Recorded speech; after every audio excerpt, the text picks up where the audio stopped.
Quel bonheur de vous accueillir à nouveau pour un petit moment ensemble, un moment pour se faire du bien. En fait, des petites séquences toutes courtes que vous faites à la maison. Non, mais le bonheur, il est juste là, hein, quand même.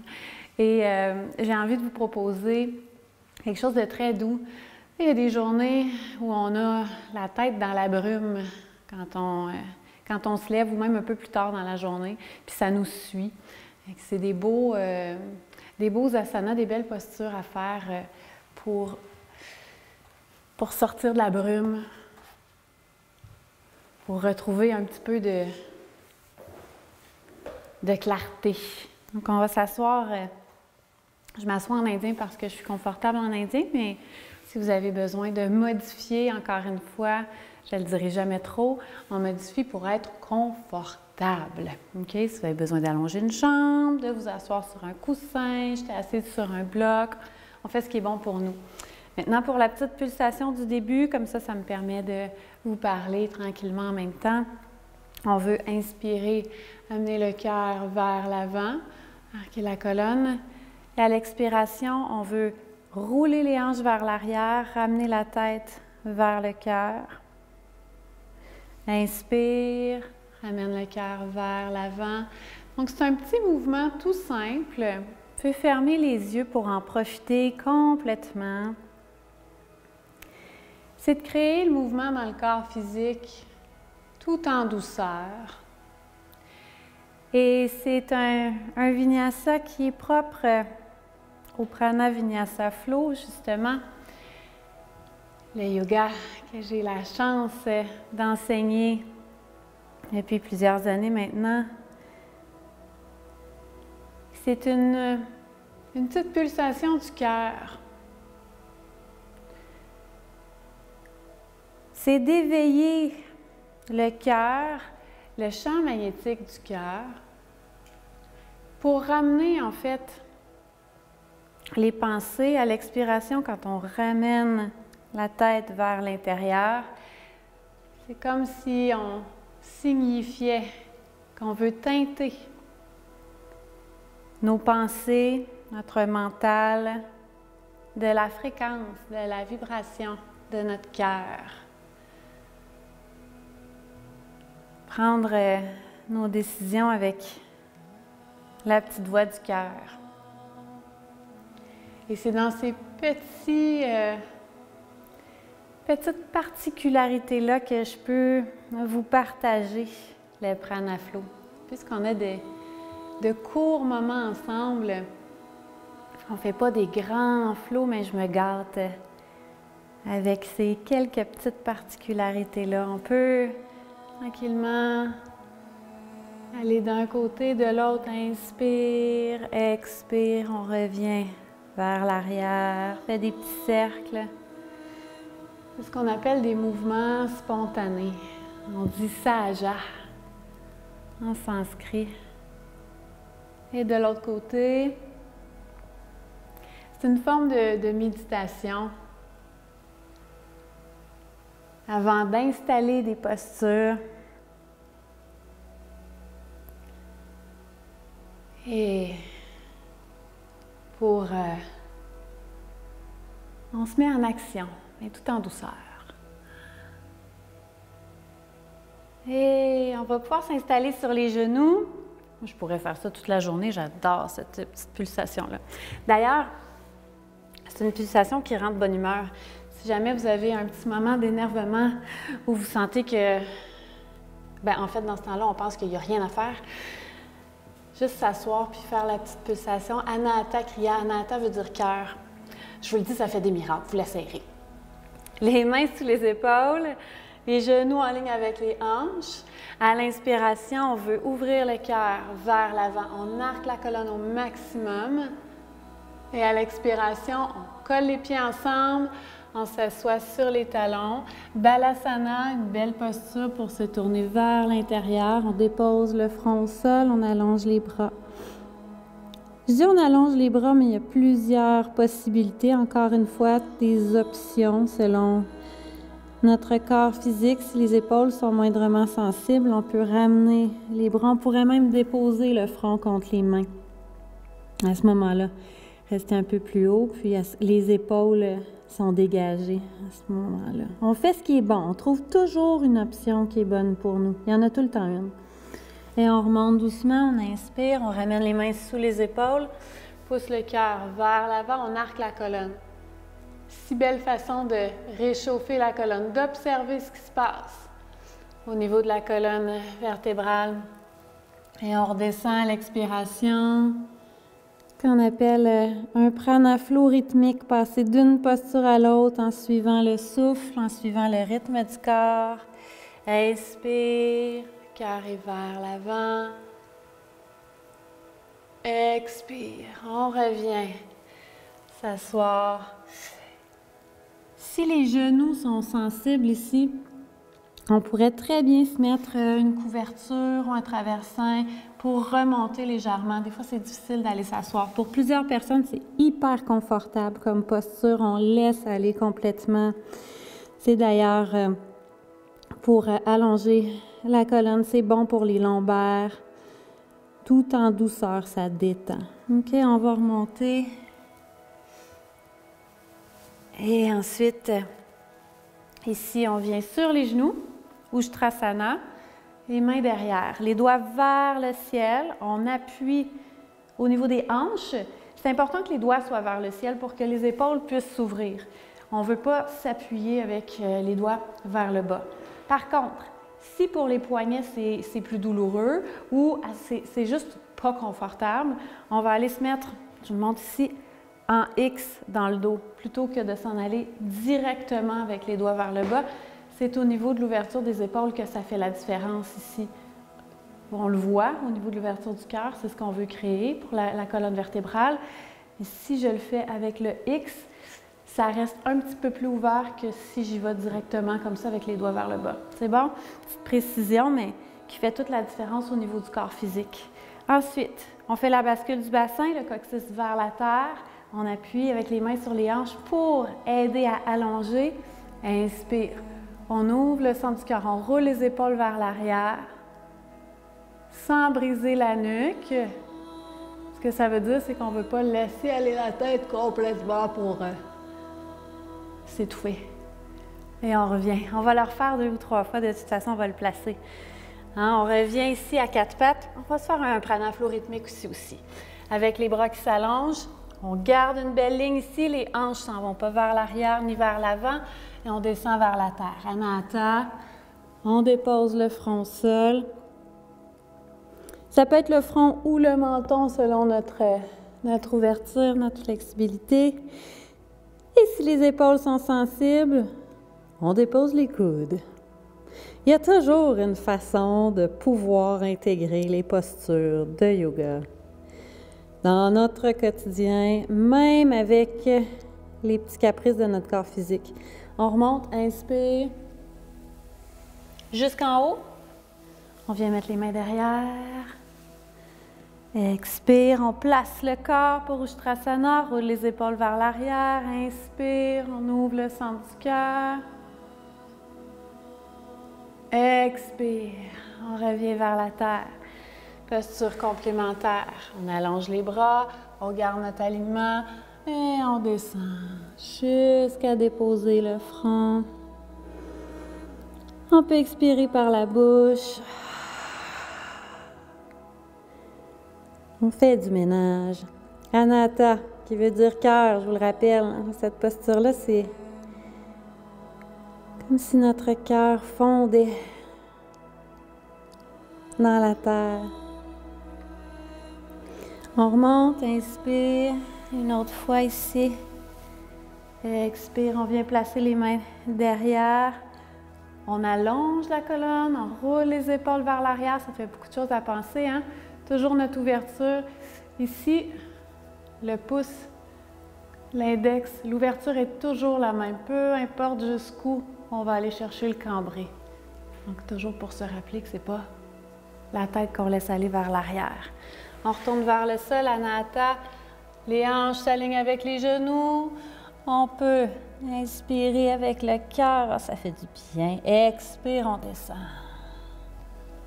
On maintient. Une ou deux respirations. Le temps d'expirer par la bouche. Respiration Apana. Donc le Apana qui est le mouvement d'énergie descendant vers la terre, vers les racines, l'ancrage. C'est notre stabilité, à quelque part. Et on inspire, on se soulève, on va aller déposer les coudes. Et on dépose les hanches au sol. Bientôt. On est passé proche du pincha, mais on va commencer par une belle ouverture du quadriceps. Donc, si on s'installe sur l'avant-bras gauche, ensuite, on plie le genou droit. On va chercher la cheville derrière.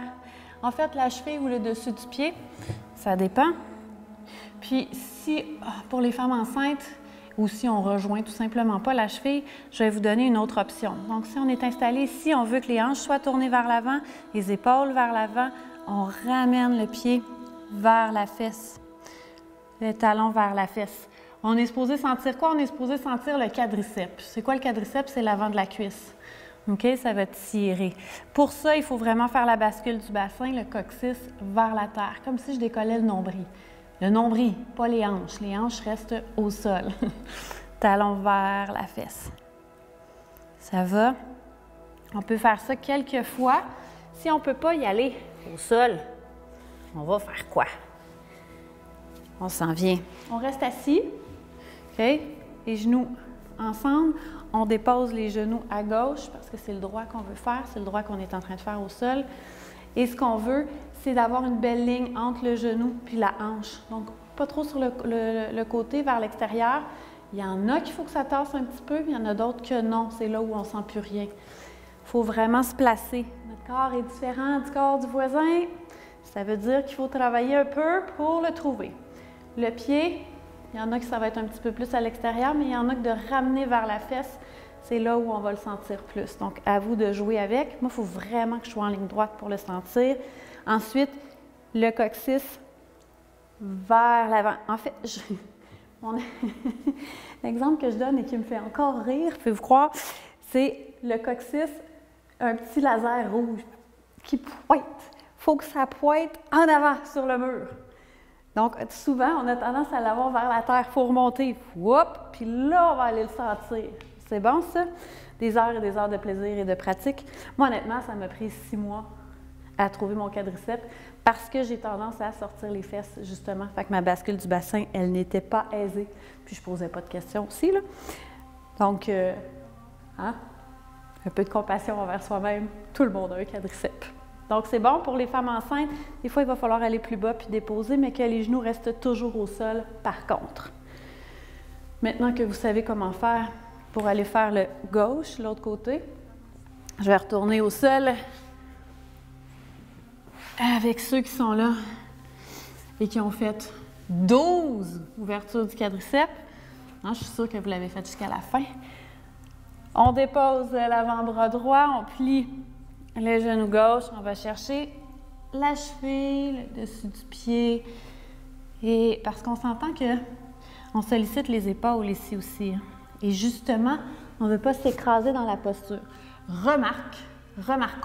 Remarquez qu'il y en a qui vont me dire que même écrasé au sol, il semble très bien le quadriceps.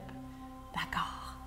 Mais on va quand même essayer de se soulever, puis justement, de maintenir le travail des épaules. Ça va?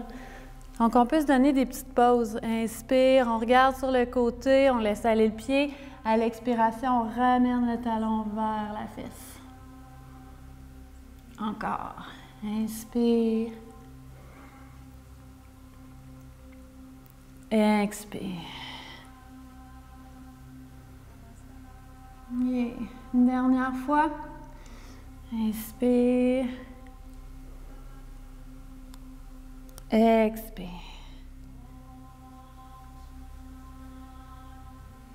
Et on laisse aller. Ouais. 3 cambrés arrière ensemble. On a bien préparé justement le corps pour être en mesure de le faire. On s'installe. Si vous êtes assis, puisque vous ne pouvez pas venir vous installer sur le ventre. 2 petites secondes, je reviens. Vous allez refaire Ustrasana qu'on a fait tantôt, qui est une belle ouverture du cœur et qui est en fait l'option pour les femmes enceintes, entre autres, ou pour toute autre condition où on ne peut pas se déposer sur le ventre. D'accord? On va en faire 3.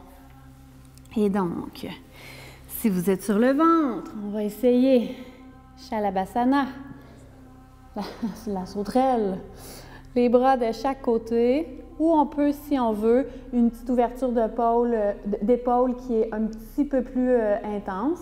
Donc, c'est un choix personnel. On entrelace les doigts. Pour tout le monde, on fait la bascule du bassin, coccyx vers la terre. Ensuite, roule les épaules vers l'arrière et on veut se soulever. On voudrait rester sur les hanches au sol et tout le reste du corps qui se soulève et on revient. OK? Les grands dorsaux sont heureux. Ça renforce justement les grands dorsaux, donc on veut renforcer la colonne. On le refait 2 fois, on essaye de maintenir un bon 3 secondes. OK, on place le corps, on fait la bascule du bassin, on roule les épaules. Inspire, on se soulève et on maintient. 2, 1, et on descend. Encore une fois. Si on est sur les genoux, les mains aux hanches, toujours faire la bascule du bassin. Engager les quadriceps. C'est reparti, on s'installe, on roule les épaules vers l'arrière et on se soulève. On s'envole, inspire.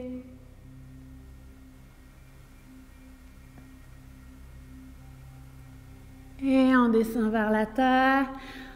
On peut défaire les bras, déposer le front contre les mains.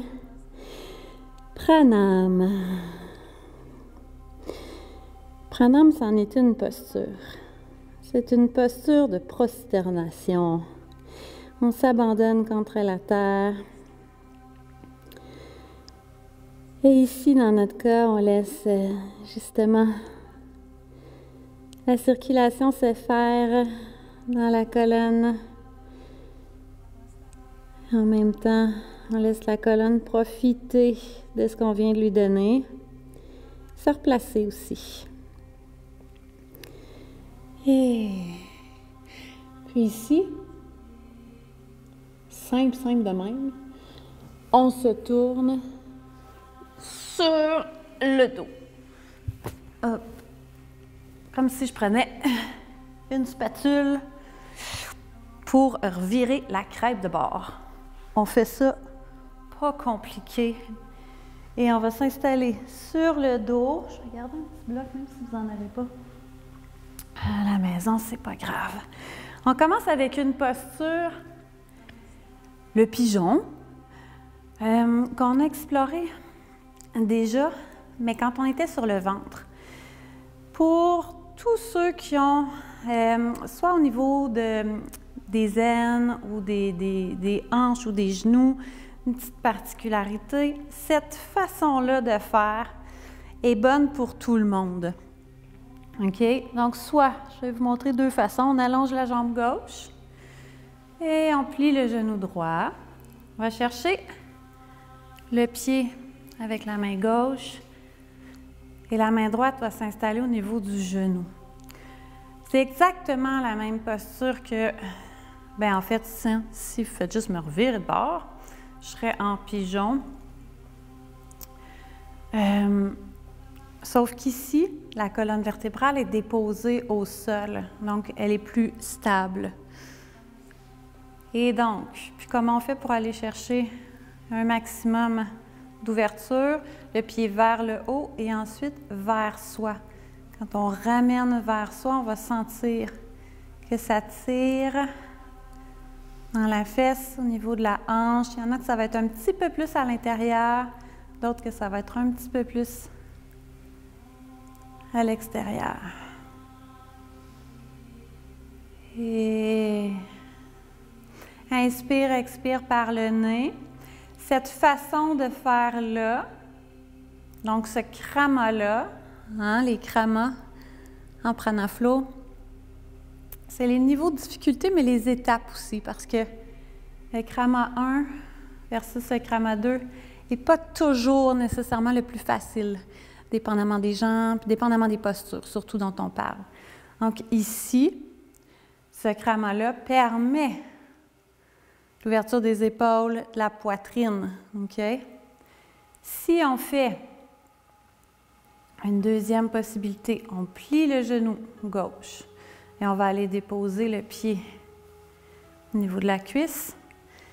Et avec les mains, on va chercher l'arrière de la cuisse, si c'est accessible. Si ça ne l'est pas, on va maintenir le pied, le genou, puis ramener avec la jambe gauche vers soi. À l'expiration, idéalement, hein, on va y mettre la respiration en plus. Inspire, on laisse aller. Expire, on ramène vers soi.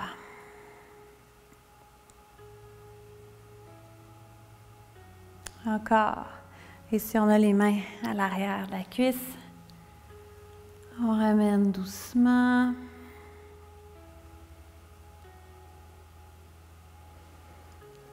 Et comme c'est nous qui contrôlons notre posture, on peut maintenir un peu plus longtemps ou moins. On choisit.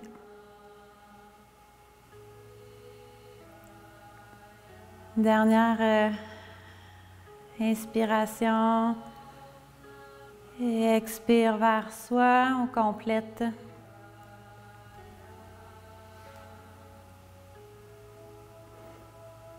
Et on relâche.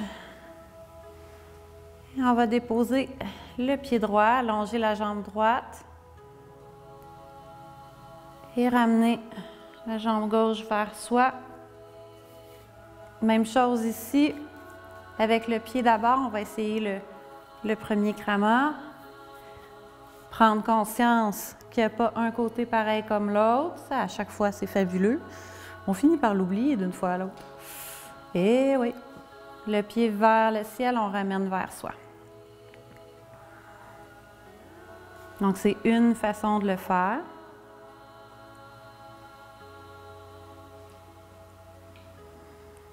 Et si vous préférez déjà plier le genou droit, que vous vous sentez plus stable, c'est parfait ainsi.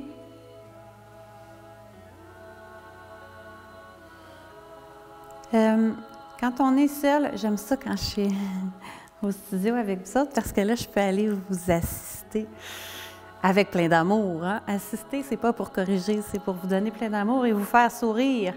Donc, il y en a des fois qui, au niveau de la fesse, on n'est pas trop sûr. En haut, vers soi.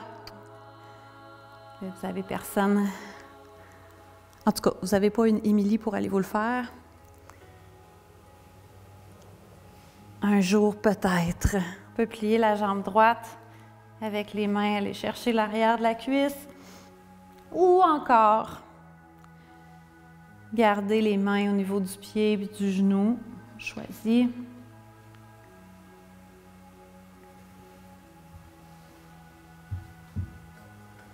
Quelques respirations.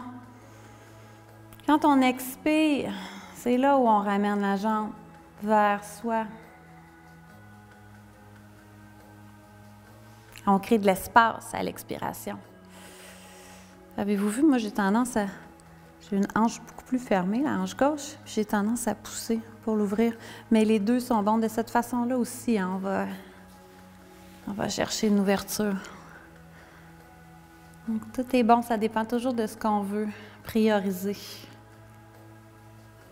Notre intention. Dernière respiration. Expire.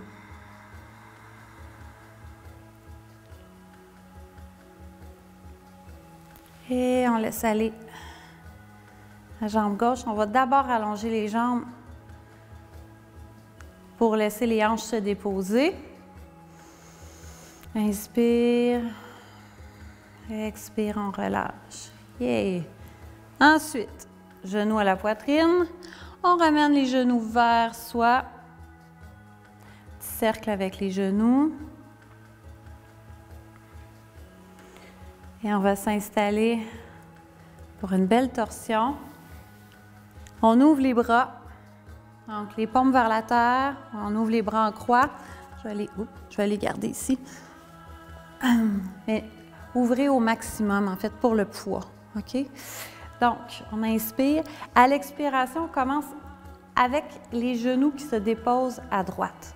On essaye de maintenir les genoux à la hauteur des hanches ou un petit peu plus haut que les hanches.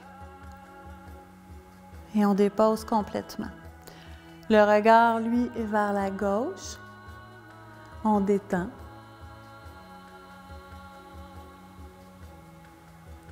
Les épaules vont rester le plus possible au sol. Je sais que l'épaule gauche, probablement, pour certaines personnes, est en train d'essayer de remonter. C'est correct. On va trouver un équilibre à un moment donné entre déposer les genoux au sol et l'épaule qui reste au sol. OK? On trouve un équilibre entre les deux. Et là, on commence. C'est une petite torsion lunaire, toute douce, qui crée de l'espace au niveau de la colonne, qui vient, dans le fond, réharmoniser. Les torsions sont là pour libérer, entre autres, et ça fait énormément de bien au bas du dos. Ce qu'on a fait juste avant le pigeon pour les nerfs sciatiques sensibles, c'est excellent. On ramène les genoux à la poitrine, inspire, expire, on va les déposer à gauche, jusqu'au sol. On regarde à droite.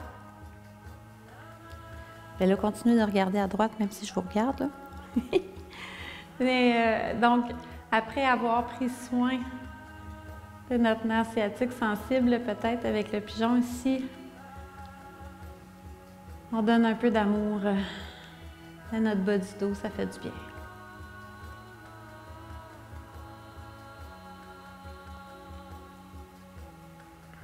Encore une ou deux respirations. Et tranquillement, on ramène les genoux à la poitrine. Inspire, expire vers soi. Et on allonge les jambes doucement. En Shavasana, donc les jambes allongées, les bras qui tombent naturellement de chaque côté. On laisse le corps se déposer au sol, se déposer complètement. Et on reste le temps qu'il nous est possible, en fait, de rester en Shavasana. Au moins 3 minutes, 3-5 minutes. C'est là où on maximise tous les bienfaits de ce qu'on a fait avant. Notre corps va chercher le maximum dans ce qu'on a réussi à faire circuler pour lui. Donc, je vous invite à profiter de votre Shavasana, de l'immobilité de votre corps. Encore quelques instants en douceur. Et j'en profite pour vous dire que d'une séquence à l'autre, complètement différente, on prend soin du corps physique, on prend soin de notre cœur et on prend soin de nos pensées. Quel cadeau que de pouvoir amener le hamster à prendre une pause dans un hamac pendant quelques instants. C'était Émilie Chevrefils du studio Shanti. Je vous dis à votre Shanti, trouvez cet espace de paix à l'intérieur du cœur. Namasté, de mon cœur au vôtre.